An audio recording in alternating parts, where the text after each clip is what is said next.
When you have 21 minutes to speak, 2 million years seems like a really long time.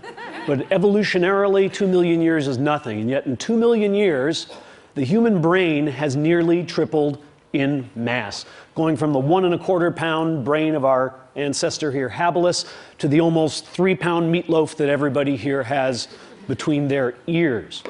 What is it about a big brain that nature was so eager for every one of us to have one? Well, it turns out when brains triple in size, they don't just get 3 times bigger, they gain new structures. And one of the main reasons that our brain got so big is because it got a new part called the frontal lobe, and particularly a part called the prefrontal cortex. Now, what does a prefrontal cortex do for you that should justify the entire architectural overhaul of the human skull in the blink of evolutionary time? Well, turns out the prefrontal cortex does lots of things, but one of the most important things it does is it is an experience simulator. You know, pilots practice in flight simulators so that they don't make real mistakes in planes.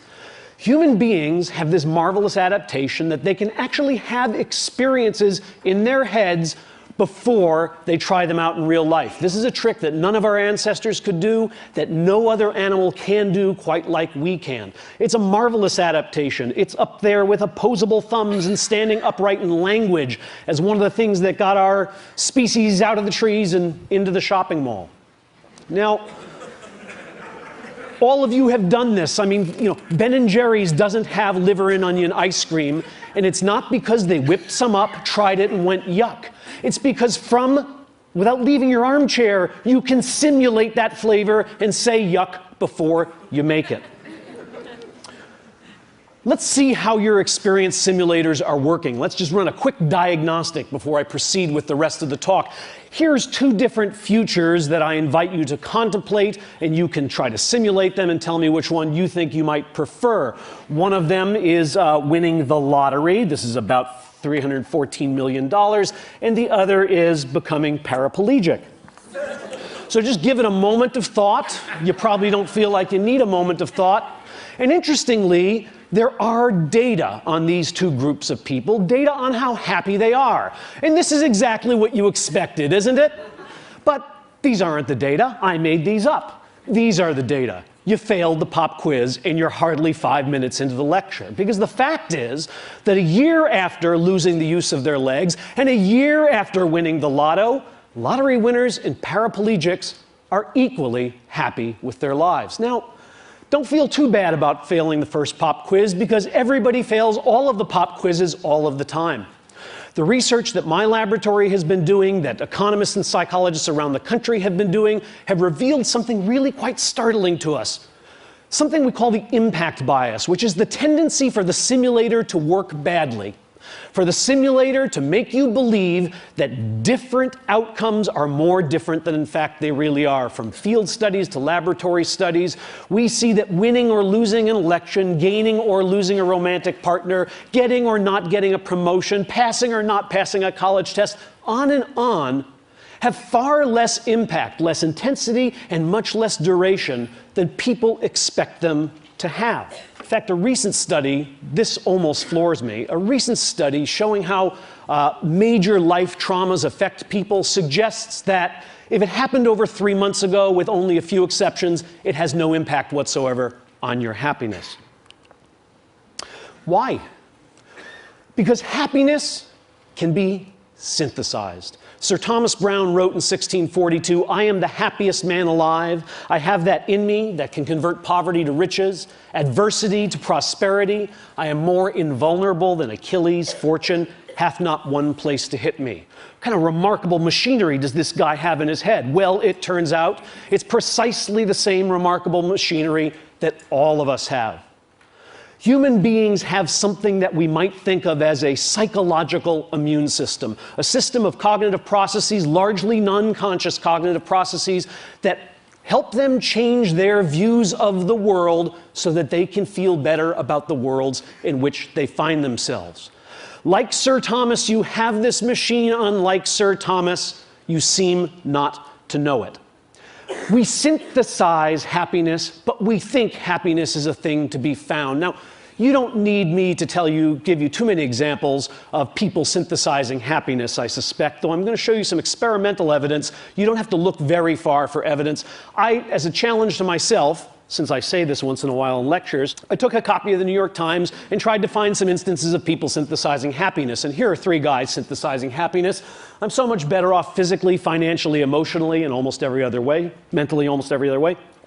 I don't have 1 minute's regret. It was a glorious experience. I believe it turned out for the best. Who are these characters who are so damn happy? Well, the first one is Jim Wright. Some of you are old enough to remember. He was the chairman of the House of Representatives. And he resigned in disgrace when this young Republican named Newt Gingrich found out about a shady book deal he had done. He lost everything. Most powerful Democrat in the country, he lost everything. He lost his money, he lost his power. What does he have to say all these years later about it? I am so much better off physically, financially, mentally, and in almost every other way. What other way would there be to be better off? Vegetably, minerally, animally? He's pretty much covered in there. Maurice Bickham is somebody you've never heard of. Maurice Bickham uttered these words. Upon being released, he was 78 years old. He'd spent 37 years in Louisiana State Penitentiary for a crime he didn't commit. He was ultimately exonerated at the age of 78 through DNA evidence. And what did he have to say about his experience? I don't have 1 minute's regret. It was a glorious experience. Glorious! This guy is not saying, well, yeah, there's some nice guys. They had a gym. It's glorious, a word we usually reserve for something like a religious experience. Harriet Langerman uttered these words, and he's somebody you might have known but didn't, because in 1949 he read a little article in the paper about a hamburger stand owned by these 2 brothers named McDonald's, and he thought, that's a really neat idea. So he went to find them. They said, we'd give you a franchise on this for $3,000. Harry went back to New York, asked his brother, who was an investment banker, to loan him the $3,000, and his brother's immortal words were, you idiot, nobody eats hamburgers. He wouldn't lend him the money, and of course, 6 months later, Ray Kroc had exactly the same idea. It turns out people do eat hamburgers, and Ray Kroc, for a while, became the richest man in America. Oh, and then finally, the best of all possible worlds. Some of you recognize this young photo of Pete Best, who was the original drummer for the Beatles, until they, kind of like sent him out on an errand and snuck away and picked up Ringo on a tour. Well, in 1994, when Pete Best was interviewed, yes, he's still a drummer. Yes, he's a studio musician. He had this to say, I'm happier than I would have been with the Beatles. Okay, there's something important to be learned from these people, and it is the secret of happiness. Here it is, finally, to be revealed. First, accrue wealth, power, and prestige, then lose it. Second, spend as much of your life in prison as you possibly can. Third, make somebody else really, really rich. And finally, never, ever join the Beatles. Okay, now, I, like Z. Frank, can predict your next thought, which is, yeah, right. Because when people synthesize happiness, as these gentlemen seem to have done, we all smile at them, but we kind of roll our eyes and say, yeah, right, you never really wanted the job. Oh, yeah, right. You really didn't have that much in common with her, and you figured that out just about the time she threw the engagement ring in your face. We smirk because we believe that synthetic happiness is not of the same quality as what we might call natural happiness. What are these terms? Natural happiness is what we get when we get what we wanted, and synthetic happiness is what we make when we don't get what we wanted. And in our society, we have a strong belief that synthetic happiness is of an inferior kind. Why do we have that belief? Well, it's very simple. What kind of economic engine would keep churning if we believed that not getting what we want could make us just as happy as getting it? With all apologies to my friend Mathieu Ricard, a shopping mall full of Zen monks is not going to be particularly profitable because they don't want stuff enough. I want to suggest to you that synthetic happiness is every bit as real and enduring as the kind of happiness you stumble upon when you get exactly what you were aiming for. Now, I'm a scientist, so I'm going to do this not with rhetoric, but by marinating you in a little bit of data. Let me first show you an experimental paradigm that is used to demonstrate the synthesis of happiness among regular old folks. And this isn't mine. There's a 50-year-old paradigm called the free choice paradigm. It's very simple. You bring in, say, 6 objects, and you ask a subject to rank them from the most to the least liked. In this case, because the experiment I'm going to tell you about uses them, these are Monet prints. So everybody can rank these Monet prints from the one they like the most to the one they like the least. Now we give you a choice. We happen to have some extra prints in the closet, and we're going to give you one as your prize to take home. We happen to have number 3 and number 4, we tell the subject.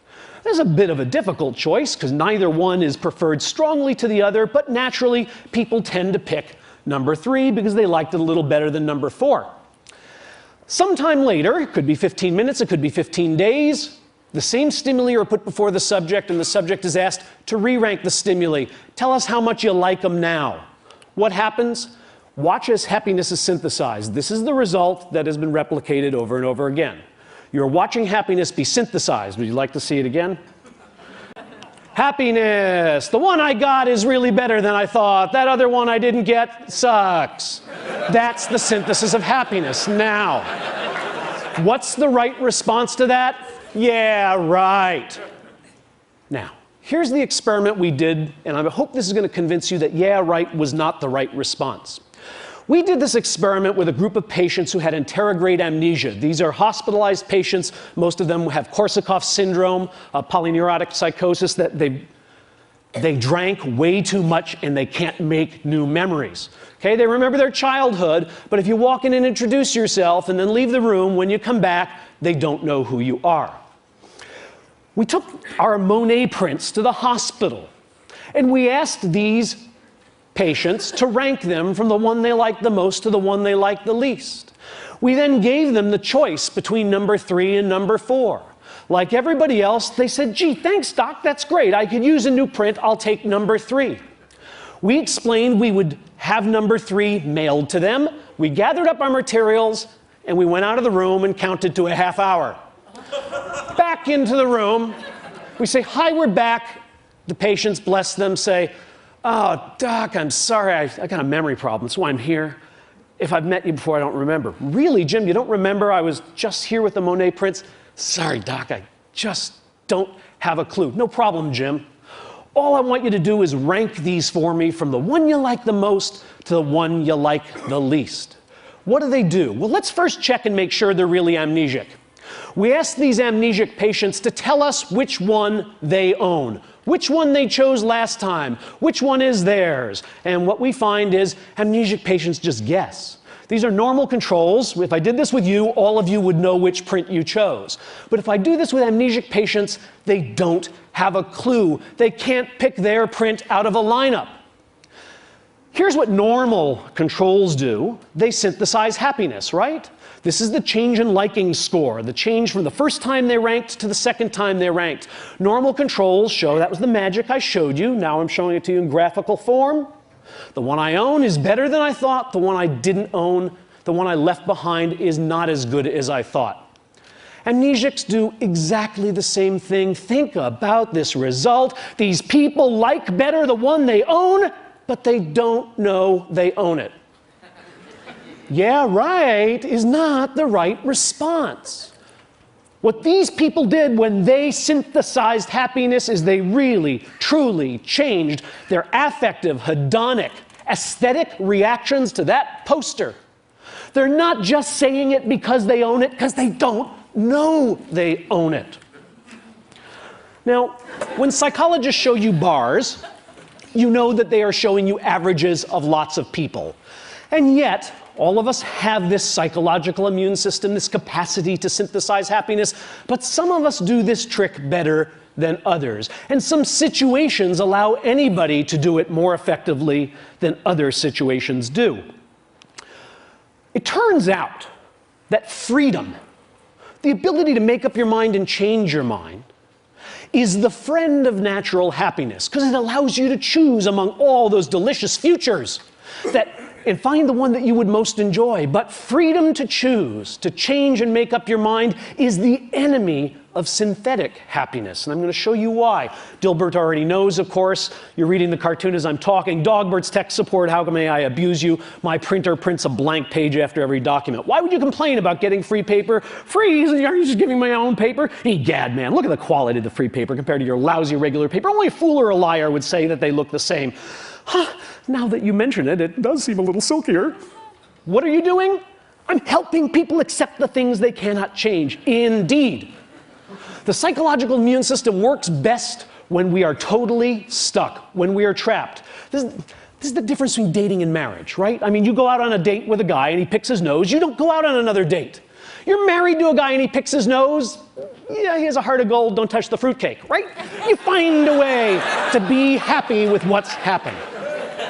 Now, what I want to show you is that people don't know this about themselves, and not knowing this can work to our supreme disadvantage. Here's an experiment we did at Harvard. We created a photography course, a black and white photography course, and we allowed students to come in and learn how to use a darkroom. So we gave them cameras, they went around campus, they took 12 pictures of their favorite professors in their dorm room and their dog and all the other things they wanted to have Harvard memories of. They bring us the camera, we make up a contact sheet, they figure out which are the 2 best pictures, and we now spend 6 hours teaching them about darkrooms, and they blow 2 of them up and they have 2 gorgeous 8x10 glossies of meaningful things to them, and we say, which one would you like to give up? They say, I have to give one up? Oh yes, we need one as evidence of the class project. So you have to give me one, you have to make a choice, you get to keep one, and I get to keep one. Now, there are 2 conditions in this experiment. In one case, the students are told, but you know, if you want to change your mind, I'll always have the other one here, and in the next 4 days before I actually mail it to headquarters, I'll be glad to, headquarters. I'll be glad to swap it out with you. In fact, I'll come to your dorm room and just give me an email. Better yet, I'll check with you. You ever want to change your mind? It's totally returnable. The other half of the students are told exactly the opposite. Make your choice, and by the way, the mail is going out, gosh, in 2 minutes to England. Your picture will be winging its way over the Atlantic. You will never see it again. Now, half of the students in each of these conditions are asked to make predictions about how much they're going to come to like the picture that they keep and the picture they leave behind. Other students are just sent back to their little dorm rooms, and they are measured over the next 3 to 6 days on their liking and satisfaction with the pictures. Look at what we find. First of all, here's what students think is going to happen.